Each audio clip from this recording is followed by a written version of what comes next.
And good evening, everyone. Buenas noches a las todos. Good evening. And welcome to Los Lobos de la Lucha, your weekly CMLL post show here at BC Wrestle Pod. My name is Mikey. I'm El Jefe of BC Wrestle Pod. And of course, joining me as always is Papa Oso, who and we're both here to talk about some lucha libre. So tonight's going we're back to only reviewing one episode a week now, so we're back to our regular scheduled programming because Woo-hoo! I love CMLL, but Yeah, two it was a, episodes it to was a review lot. it's a lot. And I mean, this was also this show felt well in hindsight. This was a bit of a shorter card, but the main event took like an hour, Yeah, so which we kind of figured we were going to have a yeah, lot. That match was going to be forever because these cybernetico matches that they have for the elimination style always just take take forever, forever. and we'll get into that in a little bit. But the main event does help us set up what is happening this Friday. We have a pretty stacked card, which we're going to talk about, but we're going to get into this episode. We are talking about the Friday, July 24th edition. Yes, the July 24th edition of Viernes Espectacular for CMLL. Y'all already know the drill in terms of this intro. We go live. You can find us wherever your streaming platforms are. YouTube for the edited videos. BC Wrestle Pod on all social medias for extra goodies. We have merch at our store, bcwrestlepodshop.fourthwall.com. And we have a coffee bot that helps us pay for pay-per-views and other things as we are slowly coming to the end of summer. Things are about to get crazy, and I'm excited. It's going to be a good time for sure. Alrighty, let's just get into this because we got an episode of CMLL to talk about. So once again, we are covering the Friday, July 24th edition of Viernes Espectacular, and we kick things off this episode with a relevo australiano a uno caída. So this is a 3-on-3, which sees the team of Stigma, Arcalis, and Raya Metalico taking on the team of Vegas Depredador, Kimba, and Tenochca. So Tenochca and Kimba are two more Escuela boys from the Escuela tournament earlier this year. So they've been popping in and out throughout CMLL, and so I was really happy to see both of them in here. Uh, this was fun. I also love it when trios match their ring gear. So Stigma, Arcalisa, and Rayo Metalico. I saw you all unified in the same color, so it helps out. It really, really does. God, But yeah, yeah, it does. it's like you guys are a unit. I need you to see it. I need to see that you're a unit. Yes, and just because I get confused sometimes. I'm not gonna lie. I'm like, wait, who is that? Wait, who is that? Wait, who is that? Dang it! Are they friends? Are they enemies? I need to know.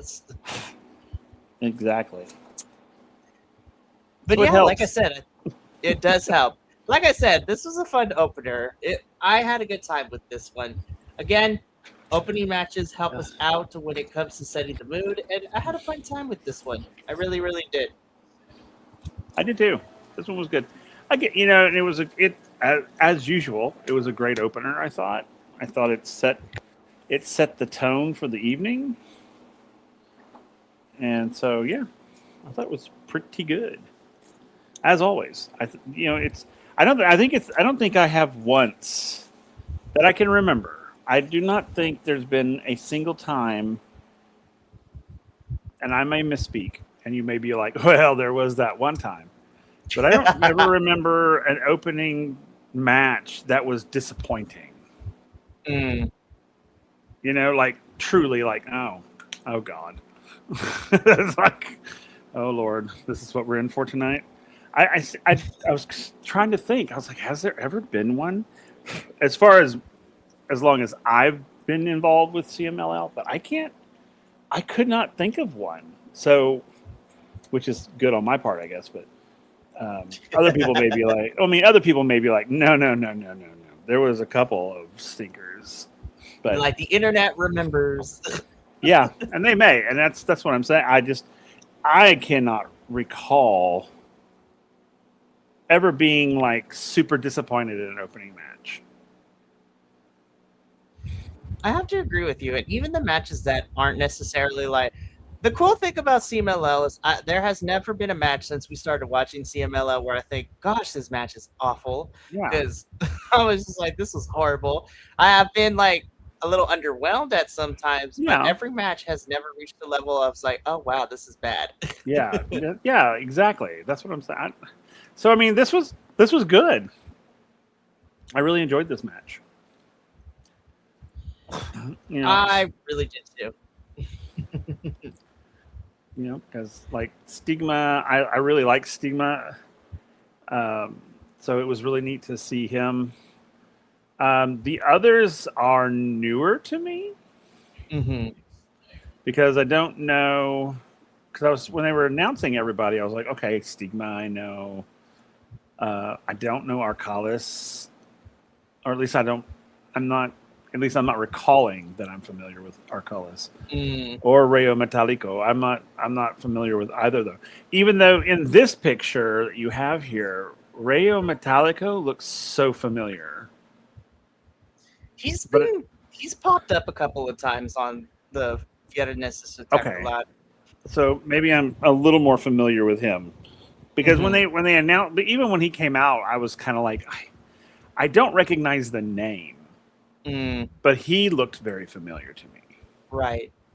So, but on the other side, I don't know any of these guys. Yeah.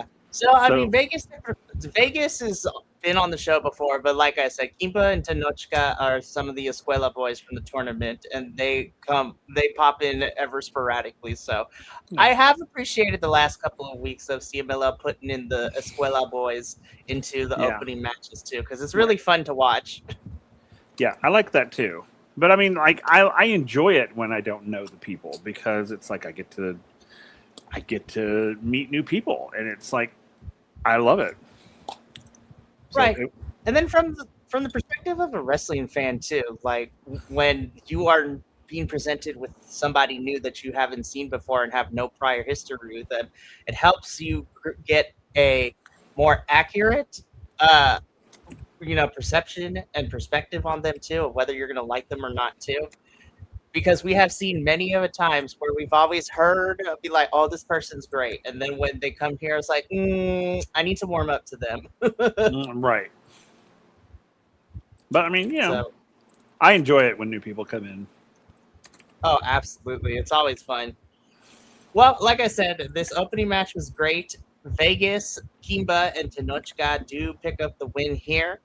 And we move on to our second match of the evening. And as I expected, I was just like, Villano Tres Jr. I was like, never change. Yeah.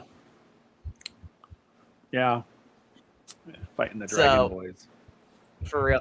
So this match was interesting in the sense because when we talked about this match last week, it was both Villanos who were going to be teaming together.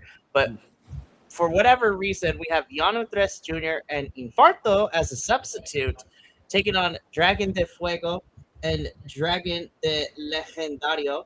And shout out to Dragon de Fuego, who really liked our report card on the social medias for the show. So that was insane. I was like, oh my gosh, they actually pay attention? That's crazy. Anywho. That's awesome. Yeah, so shout out to Dragon de Fuego for liking our report card from this episode. But anyways, so yeah, Infarto is subbing in for Hijo de Villano Tres Jr., so no idea what happened. But this is another fun one. The crowd loves, well, in general, the crowd really loves the Villanos, and Villano Tres Jr. was definitely the crowd favorite in this one. Yeah, he really was. But, I really like the Dragon Boys over here, though. I do too. I like the fact that they're kind of flamboyant. Like, and I don't mean like flamboyant. I mean they're just very vivid to me every time as they're coming in. Everything so important. Yeah, the presentation of them is really fun. Yeah, and I like their presentation. I really do. So, but this was a really good match. It really was. I do want to know what happened to the other Villano, though. That's what I want to know too, and I couldn't really find anything. I So couldn't either. hopefully I we'll get looked. some updates. I was like, darn. I was like, this was not the original match. I was like, don't make me a liar, CMLL. And also, could I just say in this picture, Villano Junior's the juniors, his mask, the X in the middle, it makes his eyes look like they're really close together. They really are, and But not. And we can take it there because it's me and you. But like the way that his mask is made, so it's like this is so close to like a GIMP mask. I was like, Yeah. this is insane. Yeah, but it was fun. I really enjoyed it. I was like, okay. I was like, all right, American Horror Story, sit down. I know that's. Yeah. Oh my gosh. Yeah. I will say though, I forgot that this was a time limit match. I really kind of got into this match after a little while. I was like really into it, and then suddenly it was like, wait, it's over. I was like, but yeah, you're like, oh wait, yeah. Like I said, they're really doing the tag team Relampogo matches because this is exactly what this was, and I was like. I felt the same way. I was like, "Oh yeah, wait, it's over." Oh wait, I forgot it. It's the Relampogo match. I was like, I know, which I love. I love that they're doing this with the the duos, I guess tag teams, but right, having tag team lightning matches. I really like this. I think it's cool. Well, it's really cool. I totally forgot. Yeah, it's really cool. And again, like with the Relampogo tag team matches, you get 5 more minutes than you do regular, so it's 15 instead of 10. Right. But it's still as equally be like, hey, let's throw in as much as we can, and the stakes are there, and you have to win within a certain amount of time, which we love. Exactly. So, but Villano Tres Jr. and Infarto would pick up the victory over Los Dragones. So I love Los Dragones. And like I said, shout out to Dragon de Fuego for looking at her stuff, which is really, really fun. But we move on, though, because, Will, the girls are fighting. This was such a good match. Holy crap, man. Oh, of course it is. I was like... The minute I knew who was going to be in this match, I'm like, oh, God. I'm like, oh, God. And of course, my girl, Persephone, who I just love. But I was just, when they were just listening, when I was looking at who all was in this match, I was like, oh, shit. I was like, oh, damn. All right. All right, yeah. Girls.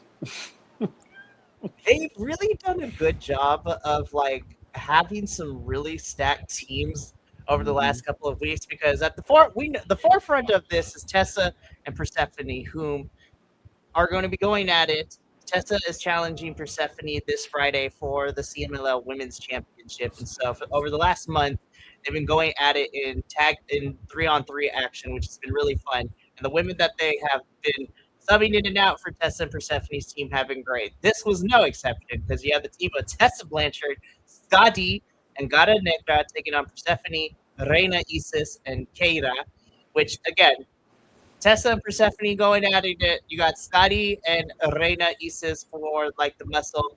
And then also, Gara Negra and Keira have been fighting each other since they got here, like, a couple months ago, too, which has been really fun. Oh, yeah. The match rolled. I really like this one. This is, again, I really enjoy seeing Scotty in the ring, and I feel like, not to say she was bad before, but like she's really improved a lot, and she has. Like CMLL really loves her too. I was like, yes, I make way for the big girl. Like, Well, the thing about it is, it's like, I mean, she grew. I mean, that's as a performer, quote unquote, that's your goal is to grow. And I think, and it wasn't that she was bad at the beginning. She gained all that experience, working with all these amazing women to where she got to where she's at. So, yeah, having seen her when I started to now, it's like night and day. So, yeah, so go Scotty for sure. I mean, she's grown a lot, and I love it. I love seeing it. Yeah, and it's again also too like Gata Negra and Keita are still fairly new to the roster, but they fit in really well. Reina is They also did. really good. But like I said, the Amazonas never disappoint. This match was really fun. Tessa, Scotty, and Gata Negra win here. But the real talking point, well, because the match was awesome, but the cherry on top was what happened afterwards. Because Tessa immediately gets in Persephone's face, because they got the match coming up this Friday, and Persephone just doesn't even wait. She just pounces and baby get into just brawl. I was just like, the girls are literally Love fighting. it. I'm so ready for this intensity to be in their match this Friday. I'm Me so too. ready for it. Oh, me too. Me too. So more on that when we preview this Friday's episode, because this Friday's episode is stacked. So Yeah. it's gonna be some good stuff. But we got to keep it going though, because afterwards we get into our semi-main event, which these boys have been fighting for what seems like forever, but it seems that this was the finale to this feud. But Dragon Rojo Jr. versus Barbaro Cavernario. This is the grand finale of their feud that has been happening between them the last couple of months. And honestly, this was probably my favorite match between them Yeah. since they started feuding that back at the beginning of June. Yeah. I agree. Well, I mean, I would hope it would be. It's like, you want the last match to be your ultimate match. So, I mean, it would have sucked if like the match prior to this was better than this one. It's like, but no, this one was great. And of course, Barbaro Cavernario out here looking scrumptious. I don't know what the hell's going on with that, but he's got that spice and everything's nice. It's like, oh, well, hello there. I didn't see you before. I know, exactly. It's like, oh, hello. Have we met before? No. Oh, man. But like I said before, they've been feuding since June. But this definitely was the culmination of everything. And this was really great stuff. And, one-on-one, no shenanigans. Dragon Rojo Jr. finally is able to beat Barbaro Cavernario one-on-one. And then hopefully that means that both of them will be moving on to whatever's next for them. But honestly, this has been a pretty fun summer feud. And this match really was the culmination of the summer. And again, really fun stuff. Really fun stuff. Yep. Agreed. Now, let's get into meat and potatoes now. Woo! Okay. Yeah. So, as we already figured out, this last match was going to be the last hour of the whole entire show. But we got our single elimination style Torneo Cibernetico for the 2026 Leyenda de Plata. So, the big tournament here that happens every year at CMLL leading into the Grand Prix. But this is 10 men. And the final two will go on to face each other in the finals of the Leyenda de Plata this Friday. But in our Torneo Cibernetico, we had the following 10 men. We had Titan, Templario, Máscara Dorada, Angel de Oro, Neon, Volador Jr., Guerrero Maya Jr., AEW's Commander, Capitan Suicida, and Calavera Jr. And I'm just like, when we talked about this last week, I was like, oh, this is like no gravity exists. And no gravity existed this whole entire match. Good Lord.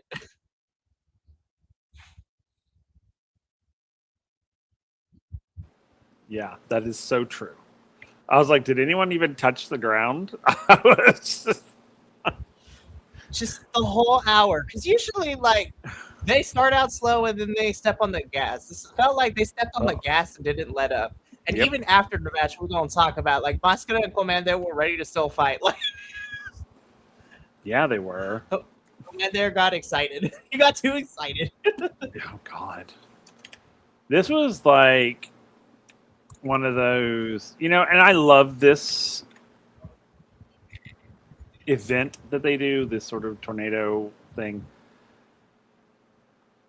because it's so neat to watch each of them use their styles to, to achieve their goal, to get to the end. So we get to see individual styles against other individual styles, and I just really love this type of match. It's super fun, but it gets crazy. It can get crazy. We all know that. But I really, really, really, really enjoyed this style of elimination type match. I think it's so neat. I kind of wish they would do this sort of thing more here, in America, Western style, like this, the way they do it. I just love. Right, you just have this. Yeah, I think it works here in CMLL too because all of them are luchadores, so they can easily do crazy stuff. I would love to see this in the States. The only problem I would foresee is because so many different wrestlers have so many different wrestling styles. But honestly, you can tweak it to where you can still make it work. Like, It would be great. But again, this was an hour's worth of all gas, no breaks. Yeah. Bodies flying, eliminations happening, and when the dust settled, Máscara Dorada and Commander are the final two. So they are moving on to this Friday to compete for the Leyenda de Plata in the finals in a one-on-one match. So I already know it's just like, these 20-something-year-olds are going to give it everything, and I'm so excited to watch. Me too. And I was excited for Máscara Dorada. I mean, Commander too. But I was a little surprised that Commander was the other one. I won't lie. I was a little surprised. I'm excited for it, but I was surprised. I was too, and then I thought about it. I was like, it does make sense. I know Commander is representing AEW, but it makes a lot of sense too because next Wednesday, AEW is going to be in CMLL's house for Grand Slam Mexico. And then a lot of their folks are participating in the Grand Prix next week, which is insane that the Grand Prix is next Friday. Like, right. It's crazy that we're here. So it makes a little sense. And that kind of is the trend, too, when we preview this Friday's episode, because there's a lot of crossover. We got a lot of Grand Prix participants participating in matches this Friday. So let's get into that, shall we? Because this is a stacked card for this Friday because we have 7 matches for this Friday. And I'm just sitting here and I'm just like, oh, we are about to get into some craziness. And they really did decide to be like, hey, we're going to load up the card. We're going to have, previews of some of our participants, the Grand Prix coming up. So why not?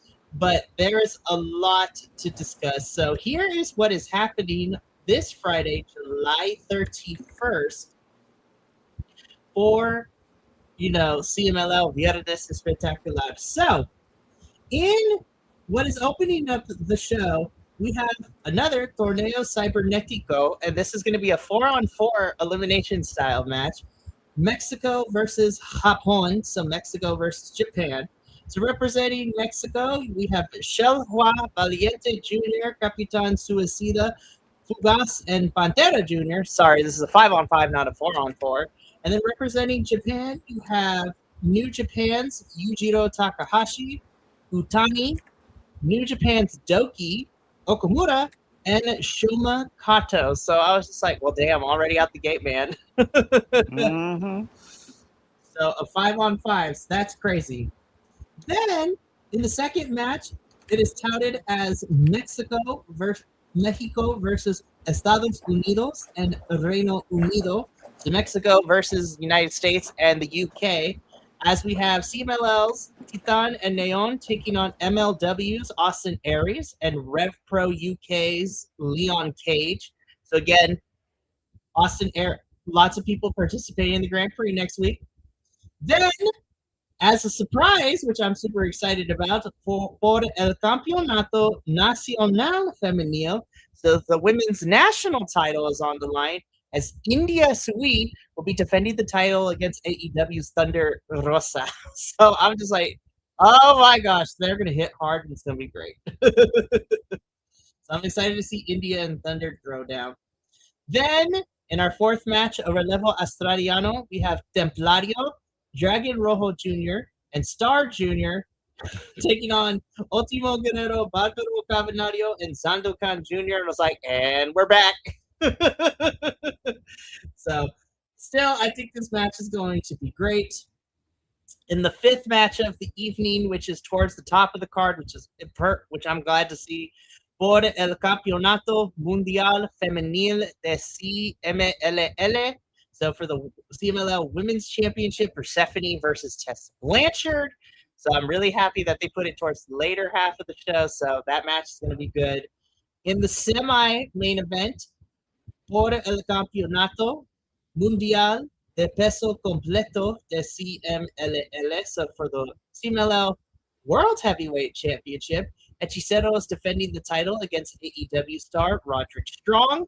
And then in the main event, in the Gran Final de Leyenda de Plata, in the finals, Máscara Dorada versus Commander, and gravity doesn't exist between these two. I'm expecting them to go ham, and it's going to be amazing. So again, lots of championship matches this Friday. We got the finale. We got the finals of the Leyenda de Plata. Some very special matches made. And again, this is a fun lead into the Grand Prix next Friday, which I'm excited about. But yeah, that's our show for the evening. Again, a bit on the shorter side, but the main event made up for it as that took up a whole hour of the watch time. And I'm excited for this Friday to see how everything, turns out. Will we see championships change hands? Who's going to become the 2026 Leyenda de Plata winner? And I don't know, but we're going to watch it on Friday. And then next Wednesday, we will be here to talk about it and also to preview the Grand Prix as well. So I'm super excited. But that's going to be it from us here tonight. We still got a lot of stuff coming up this week. Tomorrow evening is another doubleheader. First at 6 p.m. Pacific, I will be here with my Mystery Wrestling co-host, Benny, as we talk about Mystery Wrestling 27 that came to us all the way live from Montreal, Quebec, Canada. So we're going to talk about all the fun stuff. We had a Frankenstein. We had an Invisible Man. We had people taking their pants off. It is insane. And we're going to talk about it. We had girls fighting boys in a street fight, which was epic as F. And yeah, we're going to talk about all the shenanigans that went down. And then at 7:30 p.m., I will, Pacific, I will be here to talk about Progress Wrestling over in the UK for Progress Chapter 196, titled Scorchio. So I'm excited to talk about that. Friday is our TNA post show, and we have some pretty solid matches lined up for this week. We're going to see Mustafa Ali defend his title against Order 4 member Jason Hodge. Will Jason finally pull it out? Casey Navarro is up in action. Leon Slater and Ricky Sosa are fighting the system. It is insane, and we got things coming up for that as well as we prepare for TNA's next pay-per-view, Lockdown. Then on Saturday and Sunday at 3 p.m. Pacific on both days, we will be doing a live watch along for WWE's SummerSlam, or Hot WrestleMania as we call it. So it's going to be fun. Shenanigans are going to happen, and somebody may or may not be plastered. It won't be me, but the internet will be forever. It's going to be a good time. But Will and I got to get up on out of here. So from all of us here at BC Wrestle Pod, to you at home, remember, take care of yourself, love one another, stay iconic, and more importantly than anything, you always deserve to finish your story. Catch you tomorrow for another doubleheader. But until then, sayonara, adios, and until next time, peace.